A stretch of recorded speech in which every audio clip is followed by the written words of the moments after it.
ಇದು ಉತ್ತರ ಕರ್ನಾಟಕದ ಸುಪ್ರಸಿದ್ಧ ಸಿದ್ಧಾರೂಢ ಮಠ. ಪ್ರತಿ ವರ್ಷ ಶಿವರಾತ್ರಿಯ ಮಾರನೇ ದಿನ ಸಿದ್ಧಾರೂಢ ಮಠದ ಜಾತ್ರೆ ಅದ್ದೂರಿಯಾಗಿ ನಡೆಯುತ್ತೆ. ಈ ಜಾತ್ರೆಯನ್ನ ಕಣ್ತುಂಬಿಕೊಳ್ಳಲು ರಾಜ್ಯ ಹೊರ ರಾಜ್ಯದಿಂದಲೂ ಕೂಡ ಸಾಕಷ್ಟು ಭಕ್ತರು ಜಮಾವಣೆಗೊಂಡಿದ್ರು. ಈ ಕುರಿತ ಡೀಟೇಲ್ಸ್ ಇಲ್ಲಿದೆ, ನೀವೇ ನೋಡಿ. ಸಿದ್ಧಾರೂಢ ಮಠದ ಜಾತ್ರಾ ವೈಭವ, ಭಕ್ತಿಯಲ್ಲಿ ಮಿಂದೆದ್ದ ಭಕ್ತ ಸಾಗರ, ಎಲ್ಲರ ಬಾಯಲ್ಲೂ ಶಿವನಾಮ ಸ್ಮರಣೆ, ಕಣ್ಣು ಹಾಯಿಸಿದಲ್ಲೆಲ್ಲ ಕಾಣ್ತಿರುವ ಅಗಣ್ಯ ಭಕ್ತಗಣ, ದಶ ದಿಕ್ಕುಗಳಲ್ಲಿ ಮೊಳಗಿದ ಓಂ ನಮಃ ಶಿವಾಯ ಎನ್ನುವ ಜೈಕಾರ. ಇದರ ಮಧ್ಯೆ ಐತಿಹಾಸಿಕ ರಥೋತ್ಸವ. ಈ ಭಕ್ತಿಪೂರ್ವಕ ಕ್ಷಣಕ್ಕೆ ಸಾಕ್ಷಿಯಾದ ಕೋಟಿ ಕೋಟಿ ಕಣ್ಣುಗಳು. ಇದು ಶಿವನ ರೂಪದ ಸಿದ್ಧಾರೂಢರ ಸಂಭ್ರಮದ ಜಾತ್ರೆಯ ದೃಶ್ಯಗಳು. ಹುಬ್ಬಳ್ಳಿಯ ಸಿದ್ಧಾರೂಢ ಮಠದ ಜಾತ್ರೆ ಉತ್ತರ ಕರ್ನಾಟಕ ಭಾಗದಲ್ಲಿ ನಡೆಯುವ ಸುಪ್ರಸಿದ್ಧ ಐತಿಹಾಸಿಕ ಜಾತ್ರೆಗಳಲ್ಲಿ ಒಂದು.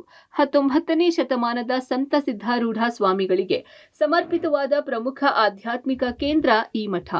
1929ರಲ್ಲಿ ಸ್ಥಾಪಿತವಾದ ಈ ಮಠ ಅದ್ವೈತ ತತ್ವಶಾಸ್ತ್ರವನ್ನ ಬೋಧನೆ ಮತ್ತು ಶಾಂತಿಯುತ ಸಮಾಜದ ಪರಿಕಲ್ಪನೆಗೆ ತಳಹದಿ. ಅದ್ವೈತದ ಕಾಶಿ ಸದ್ಗುರು ಸಿದ್ಧಾರೂಢರ ಜಾತ್ರಾ ಮಹೋತ್ಸವ ಇವತ್ತು ಅತ್ಯಂತ ವಿಜೃಂಭಣೆಯಿಂದ ಜರುಗ್ತಾ ಇದೆ.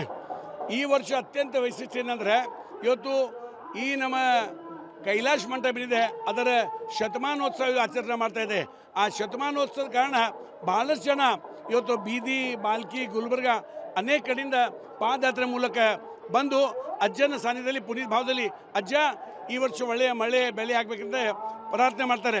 ಮಹಾಶಿವರಾತ್ರಿ ಬಳಿಕ ಇಲ್ಲಿನ ರಥೋತ್ಸವ ಅತ್ಯಂತ ಭಕ್ತಿ ಪರಾಕಾಷ್ಠೆಯ ಪ್ರತೀಕ. ಈ ಬಾರಿ 124 ಸಿದ್ಧಾರೂಢರ ಜಾತ್ರೋತ್ಸವ ಇದ್ದು ಸಂಭ್ರಮ ಸಡಗರ ಭಕ್ತಿ ಭಾವದಿಂದ ನಡೆಯಿತು. ರಾಜ್ಯ ಸೇರಿದಂತೆ ದೇಶದ ವಿವಿಧೆಡೆಯಿಂದ ಬಂದ ಅಪಾರ ಭಕ್ತರು ಸಿದ್ಧಾರೂಢರ ರಥ ಎಳೆದು ಉತ್ತುತ್ತು ಬಾಳೆಹಣ್ಣು ಸಮರ್ಪಣೆ ಮಾಡಿ ಸಿದ್ಧಾರೂಢ ಮಹಾರಾಜ್ ಕಿ ಜೈ ಎನ್ನುವ ಜೈಕಾರವನ್ನ ಲಕ್ಷಾಂತರ ಕಂಠದಲ್ಲಿ ಮೊಳಗಿಸಿದರು. ಇವತ್ತಿನ ದಿವಸ ನಮ್ಮೆಲ್ಲ ಉತ್ತರ ಕರ್ನಾಟಕದ ಜನರಿಗೆ ಬಹಳ ಒಂದು ದೊಡ್ಡ ಹಬ್ಬ.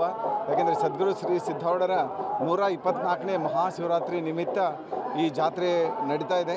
ಸದ್ಗುರು ಸಿದ್ಧಾರೂಢರು ಪ್ರಾರಂಭ ಮಾಡಿದಂಥ ಈ ಮಹಾಶಿವರಾತ್ರಿ ಜಾತ್ರೆ ನಾವು ಎಲ್ಲ ಧರ್ಮದರ್ಶಿಗಳು ಇದನ್ನು ನಾವು ಮುಂದುವರ್ಸ್ಕೊಂಡು ಹೋಗ್ತಾ ಇದ್ದೀವಿ. ಸಿದ್ಧಾರೂಢರು ಯಾವಾಗಲೂ ನಮ್ಮ ಭಕ್ತರಿಗೆ ಪ್ರೀತಿಯ ವಿಶ್ವಾಸ, ಅವ್ರಿಗೆ ದಾಸೋಹ, ಅನ್ನದಾಸೋಹ ಇರ್ಬೋದು, ವಸತಿ ಇರ್ಬೋದು, ಜ್ಞಾನದಾಸ ಇರ್ಬೋದು, ಅವರಿಗೆ ಬಹಳಷ್ಟು ಆಸಕ್ತಿ ಇತ್ತು. ಅದನ್ನೇ ನಾವು ಸಿದ್ಧಾರೂಢರ ಆಸಕ್ತಿನೇ ನಾವು ಮುಂದುವರ್ಸ್ಕೊಂಡು ಹೋಗ್ತಾ ಇದ್ದೀವಿ. ಸಿದ್ಧಾರೂಢ ಮಠದ ಜಾತ್ರೆ ವಿಶೇಷ ಪ್ರಸಾದ ವ್ಯವಸ್ಥೆ. ಸಿದ್ಧಾರೂಢ ಮಠ ಸೇರಿದಂತೆ ಹುಬ್ಬಳ್ಳಿ ನಗರ ಅನೇಕ ಕಡೆ ಭಕ್ತರು ಪ್ರಸಾದದ ವ್ಯವಸ್ಥೆ ಮಾಡುತ್ತಾರೆ. ಸುತ್ತಮುತ್ತಲಿನ ಅನೇಕ ಜಿಲ್ಲೆಗಳಿಂದ ಭಕ್ತರು ಪಾದಯಾತ್ರೆಯಲ್ಲಿ ಜಾತ್ರೆಗೆ ಬರುವುದರಿಂದ ಅವರಿಗೆ ಪ್ರಸಾದ, ಮಜ್ಜಿಗೆ, ನೀರು, ಹಣ್ಣಿನ ವ್ಯವಸ್ಥೆ ಮಾಡಲಾಗುತ್ತದೆ. ಈ ವರ್ಷ ಕೂಡ ಅನೇಕರು ಜಾತ್ರೆಗೆ ಬರುವ ಭಕ್ತರಿಗೆ ಪ್ರಸಾದದ ವ್ಯವಸ್ಥೆ ಮಾಡಿದ್ರು. Sunil Patil, public TV, Hubballi.